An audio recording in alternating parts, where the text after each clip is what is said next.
Madam Secretary, are we in quorum? Yes, Ms. Vice Mayor, we are in quorum. Requesting Madam Secretary to lead the prayer and the national anthem.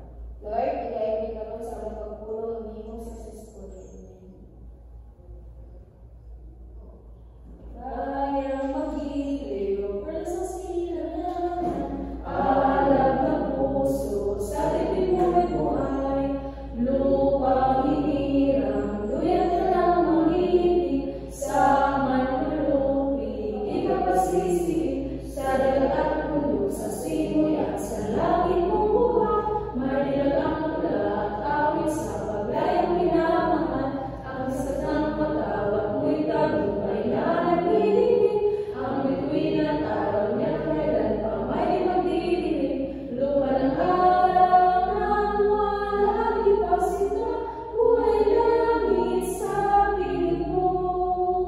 Aming ligaya ng pag-pray maapi, ang matay ng dahil sa'yo.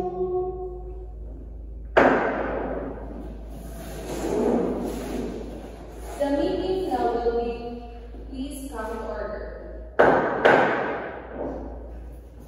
Madam Secretary, kindly call the roll of members. Honorable Ms. Salatan, present. Honorable Ms. Balkan, present. Honorable Mr. Sabilo, Honorable Mr. Ramos, Honorable Mr.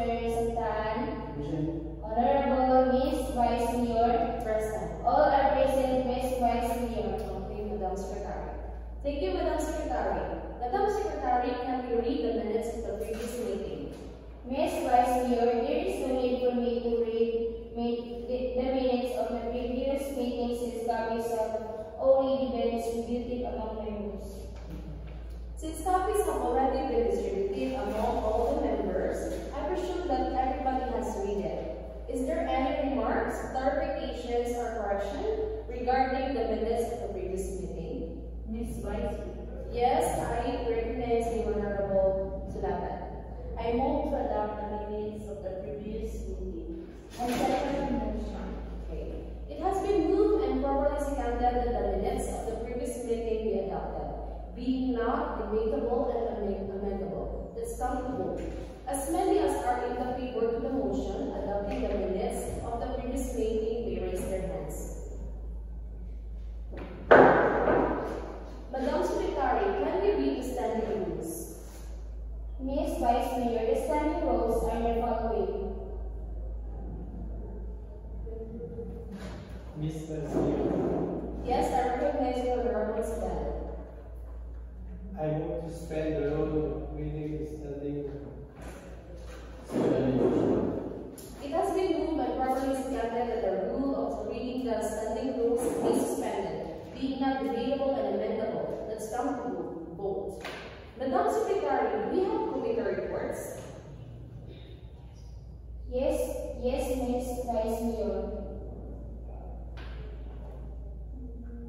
We have committee report on IP representative chaired by Ms. Salatan.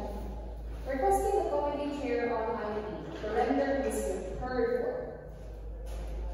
Ms. Vice Mayor. Yes, I recognize you, Honorable Sulatan. Last December 20, we conducted a project na maghanap ng school supply dito sa Barangay Napo, which is ang among priority dito ng mga students is ang mga kinder. So, ang students na among pinatagan o mga school supply is 20 students ang among na-cater ng mga students na among nalagan. Thank you. Okay, thank you so much, Ms. Sulatan. Yes, Vice Mayor. Yes, I recognize you, Mr. Honorable Sulatan. I move the report on comprehensive waste segregation program in Barangay. The Barangay Council, in collaboration with the Barangay Environmental and Natural Resources Office, shall oversee the implementation of this program. Collection schedule and regular waste collection will be established for different types of waste penalties will be imposed. That's all.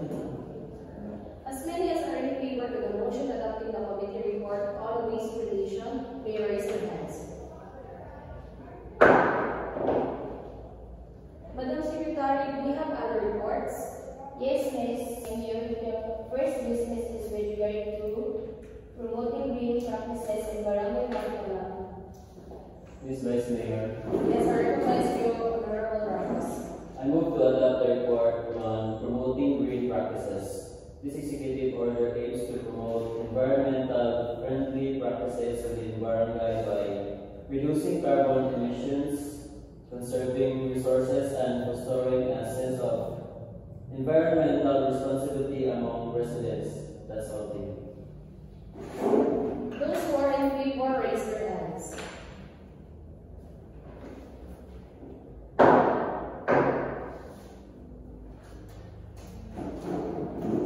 Ms. Vice Mayor, Yes, I recognize you, Honorable Sabelo.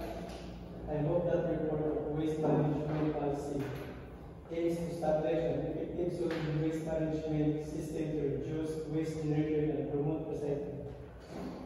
That's all. Thank you, Mr. Sabelo. It has been moved and properly seconded that the committee report on waste regulation be adopted. Any in favor, raise your hands. Miss Vice Mayor, I recognize you, Ms. Solata. I move to adopt the report of improper waste disposal in the Barangay Command. This executive order aims to eliminate unsanitary conditions in the Barangay Canal, promote responsible waste disposal among residents, and enhance the cleanliness and aesthetic of the barangay. That's all. It has been moved and properly seconded that the committee report on waste regulation be adopted.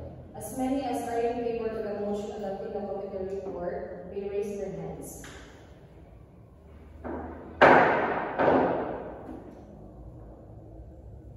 Miss Secretary, is there any report? None, Miss Chairman. How about the members? Do you have questions, clarifications? None so far. far. My advance announcement that next month we will have again our regular session and our meeting will be adjourned.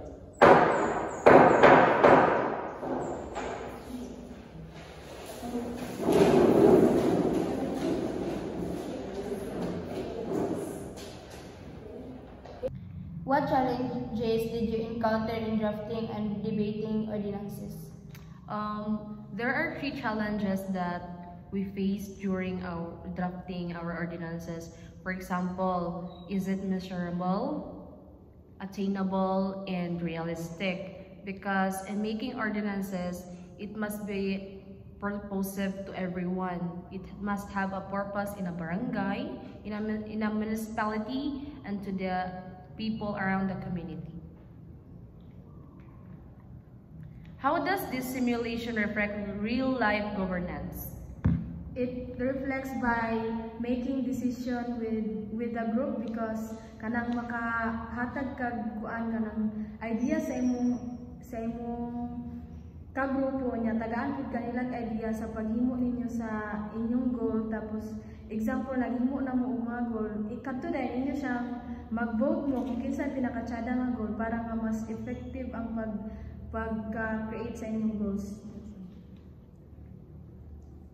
How can you improve your skills in policy making and governance? Ma-improve skills by attending seminars, meeting, or kanang mga training. Okay. Thank you for watching. Bye.